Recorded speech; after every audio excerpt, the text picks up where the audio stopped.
Ogami Ito, played by Tomisaburo Wakayama, and his 3-year-old son Daigoro, played by Akihiro Tomikawa, encounter two attacking samurai of the Yagyu clan. Ito repels both samurai.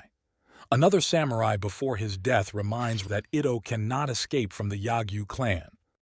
Pushing his son in a baby cart, Ito stops at a bathhouse looking for a room and a bath, and is eagerly welcomed by a young woman. However, the manager of the bathhouse views Ito as a dirty vagabond and scolds the young woman for letting him enter. Overhearing this, Ito goes to the baby cart and retrieves a bundle and hands it to the manager for safekeeping. It is 500 gold pieces, earned from a recent contract killing. The manager's tone quickly changes. Ito and Daigoro are bathing. While they hear the sound of drums, Ito senses that the ninjas are watching them. Ito's activities are being watched closely by the Kurokawa spy clan of shinobi-class ninja, which have fallen in with Ito's nemesis, the Yagyu clan. They report on his activities to Sayaka, played by Kayo Matsuo, head of the Akari Yagyu clan of female assassins, but the Kurokawa are unsure that the women are up to the task of killing Ito. Sayaka laughs confidently and tells the Kurokawa's leader to send their best man into the room. She then orders that he to try to exit. He tries by grappling onto the ceiling, but the female assassins set upon him and make short work of his efforts, hacking off his ears, fingers, arms, and legs, leaving the swordsman a writhing heap of just a torso and head before he is finally finished off. At the same time, Ito and Daigoro are walking on a snowy road and find signs that the services of Ito's assassin are wanted. Ito leaves a sign in the snow, which allows the buyer of Ito's services to find Ito for negotiations. The buyer is Clan, who meets Ito and Daigoro at a nearby house. Shinobi-class ninjas are monitoring the situation. At the beginning of the negotiations, the representative of the clan buying Ito's services suspects Ito. Ito proves himself. He senses the spy ninja and kills it with a sword, throwing his sword through 2 walls.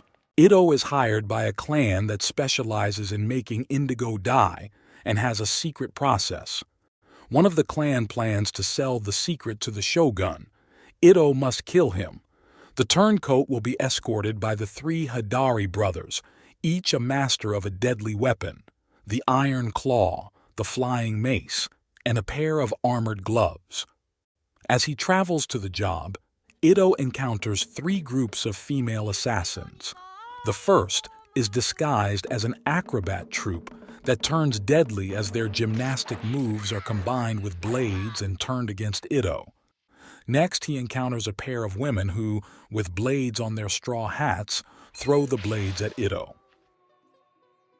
Finally, some women washing vegetables by the river turn out to also be assassins, and the daikons they are washing are now wielded as weapons. Ito quickly dispatches them all. He encounters Sayaka, who captures him, his son, and the baby cart in a thick net. Ito cuts his way out and engages in a sword duel with her. She runs away, bizarrely jogging backwards while keeping him constantly in her line of sight. The Kurokawa clan are waiting for Ito. He sees them and puts together his naginata, disguised as railing on the baby cart. A fierce battle ensues, and Ito is injured before he has silenced them all. Weary from the endless fighting, Ito struggles along the road and eventually finds shelter in a shack. Sayaka and Kurokawa's leader, Ozunu, they decide to kidnap Daigoro, as that would be the only way to defeat Ito. Daigoro, seeing that his father needs his help, must do what he can. Unable to carry river water in his tiny hands, Daigoro transports it in his mouth. He spits what he is able to carry between his father's lips. For food, Daigoro finds some rice cakes given as an offering to a Jizo statue and takes them to his father, leaving his vest in exchange. It recovers and finds that his son is missing. One of Kurokawa's ninja guides Ito to the well. Daigoro has been taken by the Kurokawa and Sayaka and is now tied up and suspended over a deep water well. If Ito attacks, they will let go of the rope and Daigoro will plunge to his death. Daigoro lets his sandal drop into the well, giving his father a gauge of how far it is to the bottom. Ito makes his move as the rope unspools, stopping it just in time. He slowly pulls up his son. Sayaka watches silently and makes no move to engage his considerable swordsmanship. Ito later finds himself aboard the same ship carrying the three Hidari brothers. Ito watches silently as members of the Indigo Dai clan try to kill the Hidaris, but are bloodily eliminated one by one. Another clan member sets the ship ablaze in an attempt to kill the Hidaris, but the three easily escape the fire, jumping into the sea. Ito tosses Daigoro and the baby cart into the water, the cart easily floating as he pushes it while swimming toward shore. Sayaka has followed Ito and his son onto the ship and is in the water with them as the ship burns. She tries to kill Ito, but she is quickly disarmed. All three find shelter, but they are now cold. Ito removes his and Daigoro's wet garments and turns on Sayaka, tearing off her clothes.